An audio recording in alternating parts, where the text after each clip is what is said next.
Hello, everyone, and welcome back to the Sports Department Podcast, the wrestling recap version where we are not actually recapping a week in wrestling this week. We are breaking down, we're predicting, we're previewing the Royal Rumble 2021.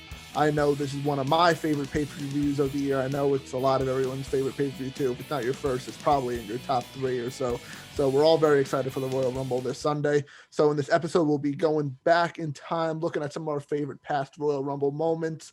We're going to look at what WWE did during the week in preparation for the Rumble. And we will also be predicting the card and giving our winners for both the men and women's Royal Rumble. But I'm Stephen Clark with Justin Valentovic and Jesse Norman. And before we get into all that fun stuff I just said, fellas, how you doing today? Pretty good. You know, had a little snowstorm, little icing early on in the week, so I had to wake up at 3:45 in the morning to go to work, to be at work at 5 a.m. But I left at 5:30 at night, so that's not too bad. Family had a little car accident, but they're all a-okay, so we're chilling on that side. And we have another snowstorm possibly coming on Monday, so that could be an overnight. But I hope it isn't still on Sunday, so I can watch some Royal Rumble. Because, like you said, Clark, it's probably one of my favorite pay-per-views just because of the nostalgia of all the returns of people coming back from either injury or returning to WWE. So, you know, it has a special place in my heart. Yeah. Jesse, I'm doing pretty good. Looking on the Rumble side, I think WWE recently has done a very good job building to the Rumble of just like not knowing who's gonna win. The past couple of years, I feel like they've done a very good job of planting a lot of different potential options that you can think of. So I'm excited for it. Yeah, I agree with that statement right there that especially the men's Rumble, I feel like, because the women's just kind of like one or two favorites that are kind of rumored right now, but they've been building up so many people over the last couple of weeks, like Nakamura, Cesaro, Daniel Bryan, Keith Lee, like a bunch of guys are just getting really built up. And a couple of those guys I just mentioned might be our predictions, but you have to wait till the end of the episode for our Rumble predictions. That's the thing, you know, before we kind of dive into it, this year is a little different than last year, where they're kind of making it where anyone and anybody could actually win the Rumble, because we've seen it in past years where it's like, you know, okay, we have the clear, you know, 1A to 1B choices, men and women, right? Yes. Like kind of last year, we all had a not gut feeling, but like, we're like, okay, Drew's gonna win this, if not look really, really good. But it's like he's winning one within the next 2 years, kind of the way they're building him up. Right now, it's kind of like, usually it's either like one person versus the field. Right now, I'd take the field almost. Yeah, because like last year, like Drew was like your 1A choice, and like I'd say Brock was the 1B choice just because he was the champ going in. Mm-hmm. And it was like he could just eliminate everybody and call it a day. But no, I think you're 100% right on that statement. I'm very excited. We're all very excited to talk about this episode. So before we get into current Royal Rumble stuff, I just want to take a little deep dive into the past and just sit back and nostalgize, if that's a word. Reminisce. Sure. I'm not that's why I'm a media production major and not an English major. Reminisce on. You were a journalist for a while, though, for a brief semester. An hour, maybe. Did you even make it through a semester before, like, saying fuck that and just going straight to media production? No, I was always media production, but okay. I just took a class just to get some credits, and then I was with Jesse in the journalism class, and I stayed there for one class, and I just said, you know what? I don't want to deal with this. This is too much work for just some credits. And what class did we have that we suffered? Was it? Oh, it was media writing. That was media writing. Me, you, and Dante. That was painful. I don't know how you didn't change after that. Like, just dropped out. Well, that was like a prereq for everything. Oh, God. It was. I think I ended up with like a C in that class or a B minus. It turned into a PR class. It was horrible. I did take a PR class too, but we're not here to talk about our. That's one thing I'm glad I never did in college, was take a PR course. Yeah. I made sure I didn't do that and take a certain professor. So I'm glad I accomplished both of those goals. What wasn't fun, but we're to talk about our favorite Rumble and our favorite Rumble moments really quickly. Justin and I were talking a lot right there, so I'll let Jesse start.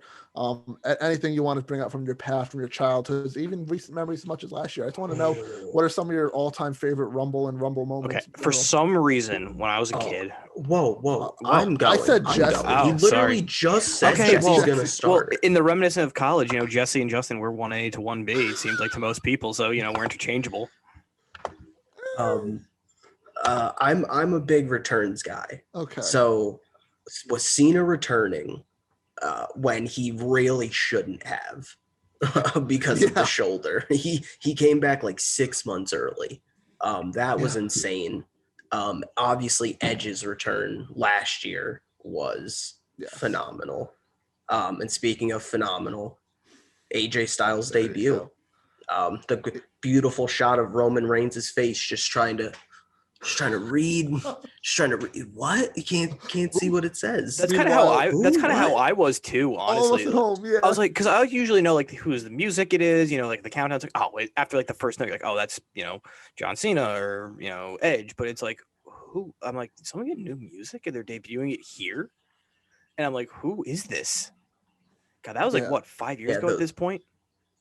Yeah, we're approaching, I think. That's insane, because I remember he signed when we were in high school still.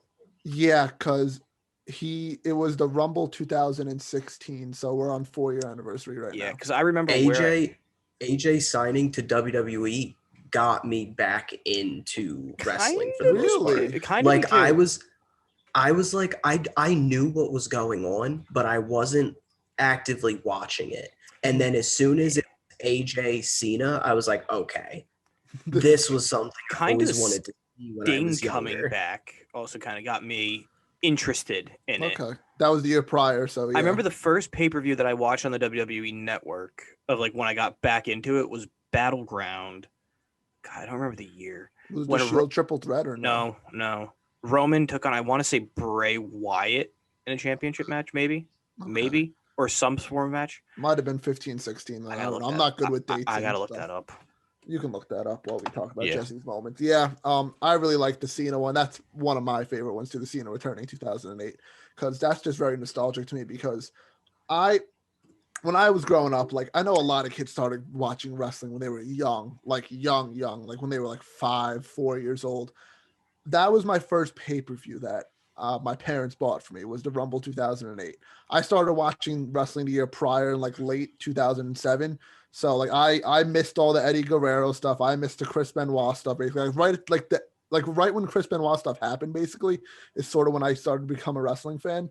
So I missed a lot of the good stuff. I know a lot of people were fans when they were younger, and I always thought pay-per-views were on like the normal television channels like Sci-Fi and My 9 and USA Network. Like, I didn't know that you had to pay for it and all that stuff. Like I remember trying to watch Armageddon in 07 to see the triple threat with Edge, Batista, and Undertaker, and I was like on like Sci-Fi, like why isn't it on TV? But no, in 2008, I guess I smartened up a little bit, and my parents who bought pay-per-views for me for the longest time, couldn't thank them enough for that, bought me my first one, which is the Rumble 2008, not even knowing much about Cena, because I wasn't a fan when Cena got hurt. I didn't really know too much about him, and then seeing that pop and looking up and reading stuff about him, and it's just like how cool that moment was, is probably my favorite Royal Rumble moment. And AJ too, and Edge too, those are great returns, but the Cena one is a special place in my heart. I think the Cena one's like the most iconic for us, as in our era at least, just because where he did it, how he came, like what injury he came back from. Like, yes, obviously Edge coming back from breaking his neck basically after 10 years. But that was reported though. That was the thing. Like everybody was like, Edge is coming back and at the Rumble. And 2 days before, like Edge has signed a part-time or like a 3-year contract. It's like, well, we know where he's coming back now. Yeah. Like, don't get me wrong, it was still really good. I think also like the thing with that, I think the Cena return is that was before we, like, at least for us, obviously the sites existed, but like we didn't read dirt sheets or like leaks or like who was coming back. That's where we were like, oh, well, he's coming back. Like we didn't know. Like the element of surprise was still there. What a Rumble that was too. Like Undertaker and Shawn starting off the Rumble. It was just stars studded. I think Roddy Piper and Jimmy Snuka made an appearance in there. It was a good Rumble. Jimmy Snuka killed a man. Piper's dead. You're not wrong there. But no, I thought those are some great memories there. Other ones, recent memory. I thought Nakamura winning the Rumble, the pop he got for that was insane. Jericho coming back at the Rumble, whatever year that was awesome. Jericho coming back. We can't even forget to mention all of Kofi's moments that he's done every single year, which they've now passed on to like Casey Catanzaro. She's doing that on the women's side of things. So it's like, oh well, you're gonna see that again. Yeah, because Kofi's not in it this year because he's hurt too. So we're getting screwed out of a moment in the men's, but that's a great moment. There's just so many. I'm trying to just think of more. Were you guys for or against or indifferent of the 40-man Royal Rumble? I hated it. I didn't like it because 30 is already plenty enough. I get that you had the core and you had the Nexus, all those extra spots you wanted to get in that era, but it felt a little too long. Because Kevin Owens, he came back and like recently just said he's like, I think we should do it again. It's like, I mean, the roster is big but enough. Then like the greatest Royal Rumble, it took forever. That sucked. There were so many wasted spots. How long was that? Was that like 50? That was terrible. It was 50. Yeah, and Braun won that. Like that, yeah. The thing I hate about the greatest Royal Rumble is that they consider it with the stats of a normal Royal Rumble. Which is stupid. Like, I think Braun has the most eliminations. Which doesn't make any sense. Daniel Bryan has the longest time in the Royal Rumble match now. Just it's the longest freaking match. Exactly. It's kind of like how college football counts stats towards the regular season, like their season, like stats for like if you play in a bowl game or if you play in the playoffs, like you get 2 extra games at that point. Like, what? That shouldn't count. Yeah. No. But we said a lot of great moments there. Other ones, Ray winning the Rumble after Eddie died and all that. That's a good one. I liked Nakamura winning just because we were hyped to get AJ Nakamura at that time. Granted, whatever happened in the future happened. Oh, we were so hyped. What about another kind of like one-off that I'm glad they haven't really gone back to? When Roman had to defend the championship in the Rumble match. That was cool. I liked that everyone was getting behind Ambrose and stuff because Ambrose and Triple H were the last two, and Triple H obviously won that one. I think I just watched that one the other day. I'm pretty sure it was a good concept because the whole authority versus Roman Reigns thing. Like, it was a cool idea. Yeah, it was good for the story. Roman too, so it was like everyone's like rooting against him to finally get eliminated, and Triple H eliminates him, and the crowd goes wild. But I liked it. God, that's when they were force feeding Roman down our throats and trying anything possible to get him over. The year before, where it was him and Batista in the final two, and everyone was cheering for Roman because nobody wanted Batista to win. And yeah, it was just won it. It was a mess to Rumble for at least. And then Roman won it when like Daniel Bryan was supposed to win it. It was just I was boy. At that one. That was Philly, right? That was Philly. Yeah. not fun. Rock came out, which is the best part, but not fun. All right, so we talked a little bit about our nostalgia there for the Rumbles, but we did mention one name a couple times during that part, and it was Edge. And this Monday on Raw, there was a backstage promo where Edge was just talking to the camera like he did basically when he said he was taking some time off, and said he's entering the Royal Rumble match. We haven't seen Edge in months, and it was rumored he was going to be ready for the Rumble, but we weren't really too sure.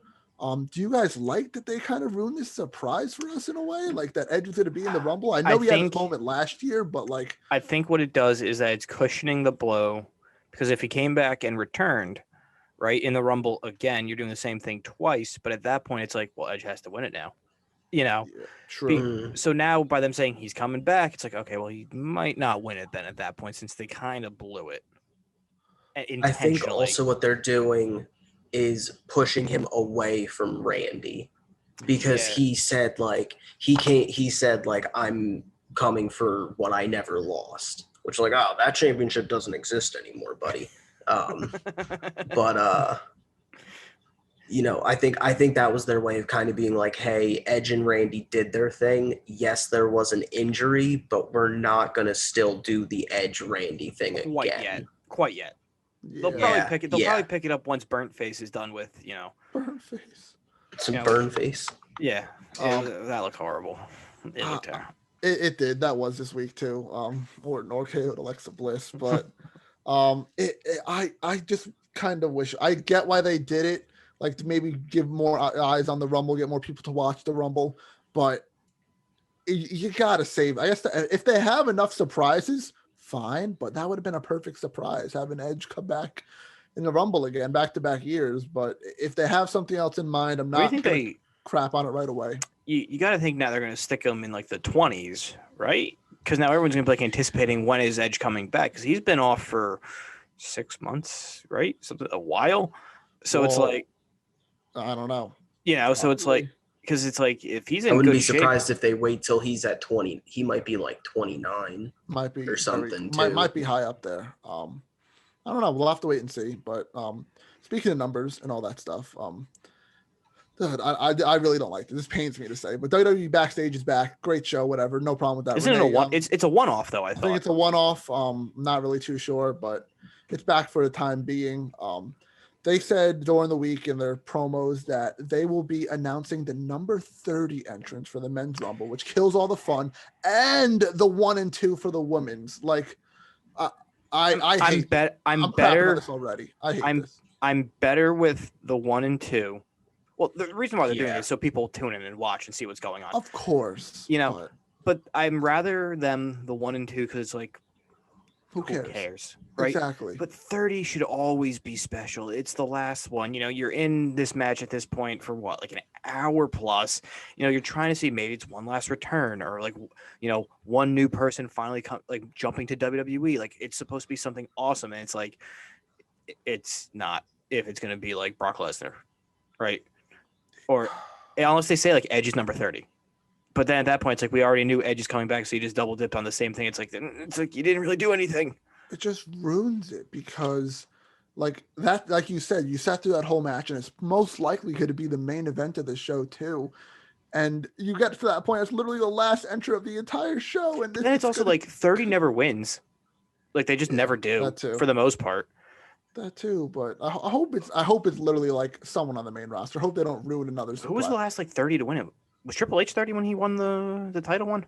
I think he was, right? He might have been either 20. I think so. Either that. Other than that, I think Undertaker was 30 in 07.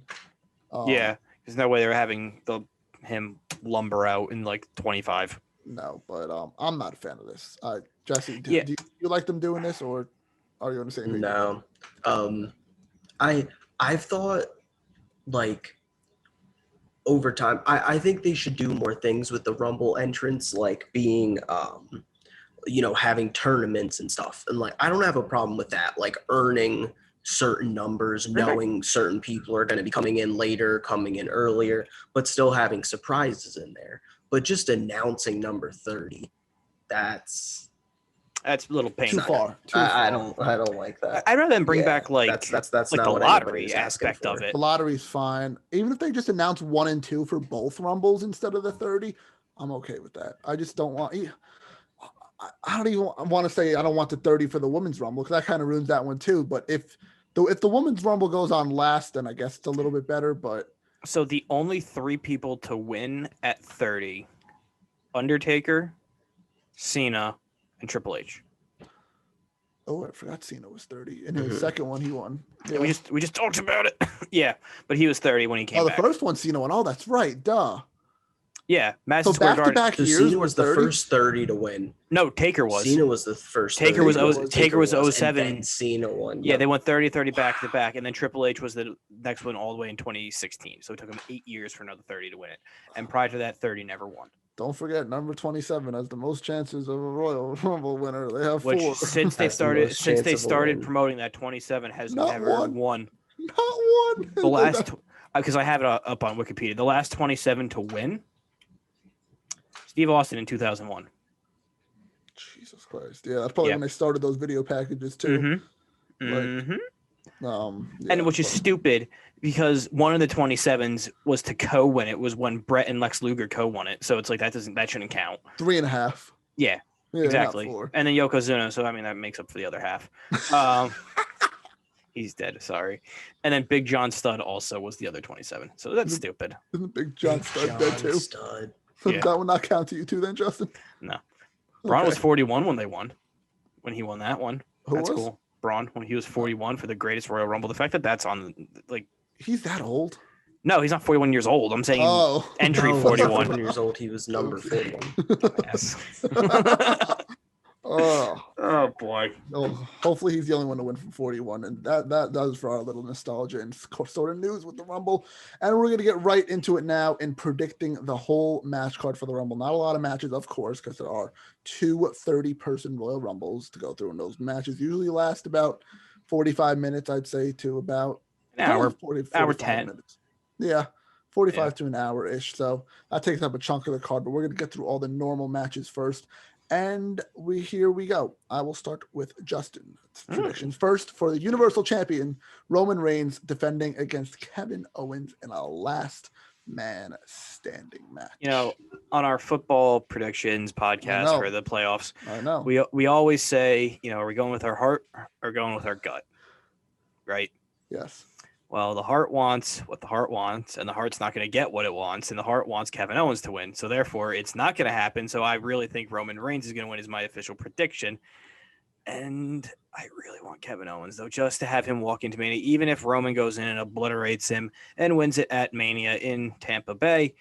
I really want to see Kevin Owens win it, but my official pick is Roman Reigns just because they're not taking the belt off of him for a very long time. We talked about on the WrestleMania News one where he very well, and he probably will, hold the belt for the majority of the time between now and when he faces The Rock at WrestleMania whatever the LA one would be in 2023. 39, that would be. Boy, oh boy, that's insane. But yeah, I'm going with Roman Reigns just because I don't see them taking the belt off of Owens. We all thought Owens was going to be a one-off to begin with. It's not. It's two. So at that point, okay. Yeah, the third one.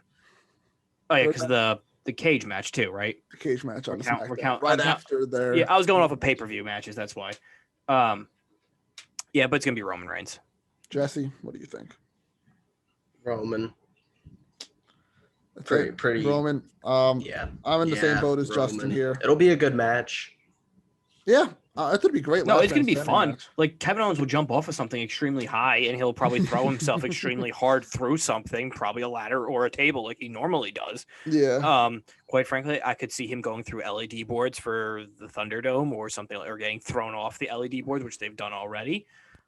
It's going to be a lot of good spots because Kevin Owens doesn't mind that, and Roman Reigns like throwing people off a high, very, very high things, and like locking them to things also. So it's going to be a good match though. But also, I think Owens will get in some offense, but I think more of Owens like significant offense would be on like Jay or Jay. Yeah, like on the Usos, like they're going to take the brunt of Owens' offense. Yeah, I of course want to pick Kevin Owens. I picked him for the last pay-per-view. I came up with this whole conspiracy theory that was almost true-ish in a way, but I just can't. If I'm really picking them, and this is gonna be actually, I didn't tell this to you guys. We're gonna start keeping track of predictions starting today too for 2021. Are you doing that? I'll do it. Yeah, I'll do it. Okay. Said you doing that? Yeah, I've tried that for radio on a few shows. I got like 2 weeks in. I'm like, ooh. Yeah, well, only for pay-per-views and takeovers. Okay, good. We'll have a champion each week. The champion will always get to pick first then, just for fun. That does nothing. But at the end of the year, we'll figure something out. Maybe we'll get bigger by then. We can buy a trophy or something. But if this podcast grows a little bit, maybe we can get a trophy or something. And then, what do you mean? We'll figure it out. We'll figure it out. Maybe we'll get it. Jesse's got that can money. The can money. I'm taking Roman too. My heart says Owens. My head says Roman. I'm going with Roman Reigns. And on to the next match, which Jesse will predict, which is WWE Champion Drew McIntyre defending against Goldberg. Ew. Jesse, you go first.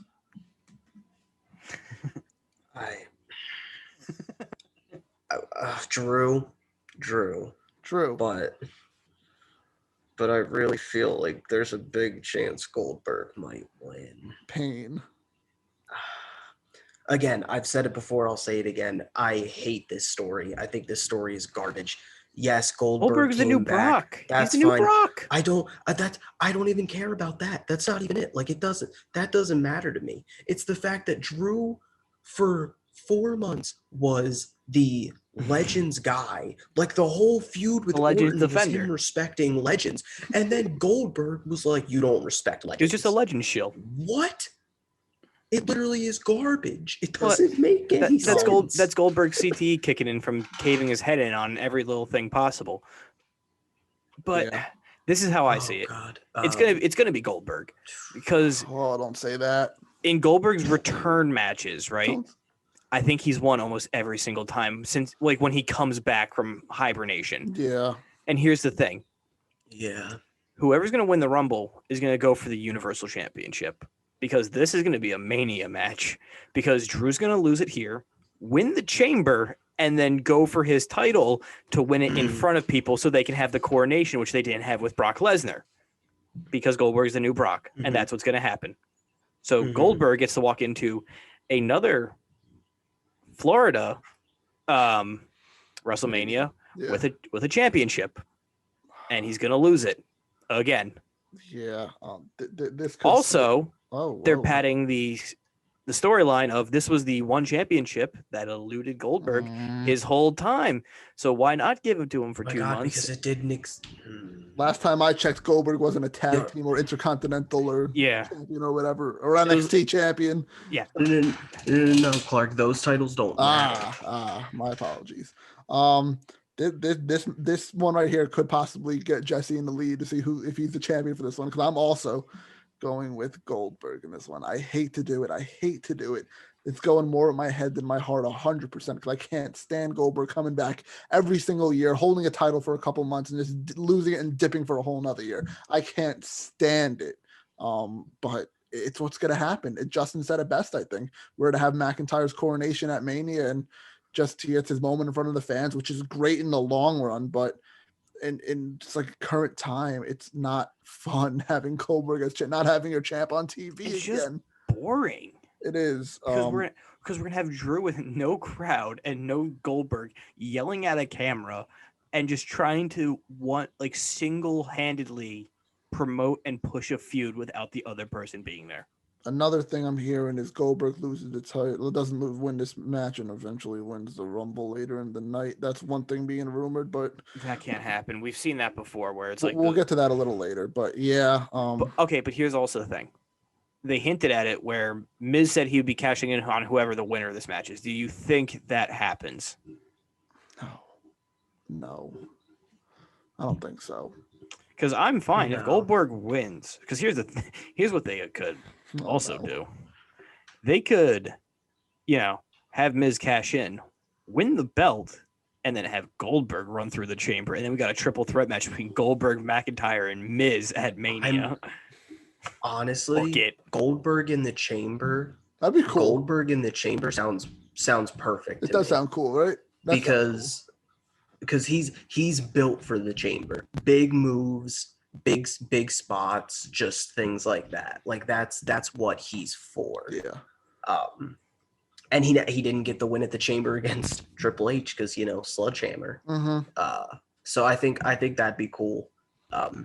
Yeah, I'd be good with that. I'd definitely be good with that. Yeah, definitely. I think they're not going to do it. Best route. It won't happen. He's just going to win straight up. Yeah. All right.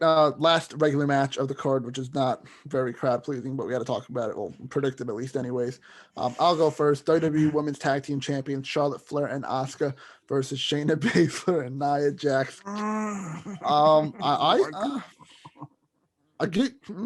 Give me Shayna and Nia. I think they're gonna win it back. I really do. It's just a stupid booking move. About this match. Okay. All right. It should be. They're gonna split. I think it's time for them to split. Yeah, please. Not them. No, Charlotte and Asuka. I was saying split ties with WWE for Nia Jax. I have a theory. Okay. I think it's Flair and Asuka win. Flair wins the Rumble. And they pull it Cena Michaels team. Yeah. Now I don't know if I'm confident enough for Flair to be my official women's Rumble pick because there is somebody else that I think it should be. Yes. But that's my theory. Is they're gonna do they haven't done it with the women's tag team belts yet. No. So yeah, let's reuse the storylines. There's definitely possible. I think Flair and Asuka win no matter what. I don't think Baszler and Jax they shouldn't keep them as a team. There's absolutely what I see them doing is Baszler and Nia are going to lose, and their official implosion comes in the Rumble when one of them eliminates the other, and that's where they officially split, thankfully and mercifully, and end this suffering for all of us. Yeah, I'm just gonna stick with them. I'm not gonna change my answer because I don't wanna. Even though you guys convinced me a lot, I'm gonna keep that. You guys are gonna go with Charlotte. Stick to your guns. Exactly. Look at you. I'm a good boy. Charlotte Oscar. All right. We only have a couple minutes left in this recording, so Cool. should we just pound through this Rumble? Yeah, why not? Yeah. Pound through it. All right. Women's Royal Rumble match. Do we think we see any call-ups coming from this, or? I think we see NXT Rhea, appearances. I think Rhea coming into the match. Candice LeRae's going to be there. Raquel's going to be there. I think Raquel's a good one. Dakota Kai will probably Dakota Kai's going to be there, and Shotzi's need a lot. Shotzi's going to be. Realistically, you need like 10 from each show. Oh, Shotzi's definitely going to be there. We're probably going to get Catanzaro. I would keep Raquel out of this unless she wins it. Like I would keep her out of it. Because honestly, with the way they're building Raquel, hold her off for a year, have her win it next year. Just don't have her come in this year. They need to have someone from NXT win one of these Rumbles eventually, though, because it's always been SmackDown, Raw, and it's like NXT's in there just to pad the numbers. It's like, but they really got to pull the trigger, and I think the women's way of like at least starting it off of like an NXT person possibly winning is a lot better than a men's one. I think it'd just be different and cooler to see. I agree. Because we saw last year where Charlotte won it and went for the NXT title. Yeah. That would be cool to see an NXT person kind of force their way getting called their way to the main roster. That could be a Rhea Ripley. Yeah. That could be perfect for Rhea Ripley. But I don't think we're going to see too many legends in this one just because of COVID. The whole pay-per-view in general, I don't think we're getting any legends. But that's why I feel like this year, more than others, we'll see more NXT people in the Rumble. Because usually you get, 10 to 12 from Raw, 10 to 12 from SmackDown, 2 or 3 from NXT, and then, 2 legends sprinkled in there, whatever they could find, whoever's, wants a paycheck. I think this year we'll see more of like a 10-10-10 split almost, maybe, 12-12 and 6. Yeah. I'm going to cross off Dark Horse winner just because it doesn't really matter too much. We don't have too much time. So I'm just going to go with our regular winners and get to our predictions for the Women's Royal Rumble match. And I think we're back to Justin now. So, Justin, your pick to win the Women's Rumble. One pick, just one pick. One pick. And honestly, if you get it right on the head, you get 2 points in my scoring there. Everything else is 1 point. Just a Rumble because it's 30 people to choose from. Now are we doing an over under of where their number is? I don't care what their number is. Sorry. Oh boy, who's gonna win it? Who's gonna win the Women's Royal Rumble? The easy money would be Charlotte. It really would. Okay. But I think we were just talking about it, where they have someone from NXT win it, and I'm gonna go with Rhea Ripley to win it. I like the pick a lot. Jesse, up to you. Who is winning the Women's Royal Rumble? I think Charlotte's the easy option, but I'm going with my heart here. Give me Bianca. I think you got it. Bianca's a star. She's a star, man. Yeah, you gotta especially the way they've been building her with Bayley. It's like she's gonna eliminate Bayley probably, and that's gonna get her a lot of momentum in the match. Yeah, I think Bianca's a really, really good pick, but I'm gonna change it up. I'm gonna go with somebody else different from both you guys, and I'm gonna go to the red brand on Raw of someone who's been built up very strong over the last couple of months. Okay, no, not typical. I'm gonna go with Alexa Bliss. Not Alexa off. That's a good one. Just go full fiend Alexa and just kind of tank her way through everybody. Exactly. Like she might be on the verge of getting eliminated here and there. But when it all happens, the little fiend things will happen. She'll turn all emo and dark, and all of a sudden she's gonna win the Rumble. We don't have much time left, so she's gonna get thrown over the top rope. The lights are gonna go out, and they're gonna be like, "Did Alexa hit the floor?" Nobody knows. After you just hear, and then she's gonna come back. After you hear but the refs couldn't make the call. They couldn't see. Yeah. All right. Good predictions there. I like having all different ones, so that's fun. Men's Rumble.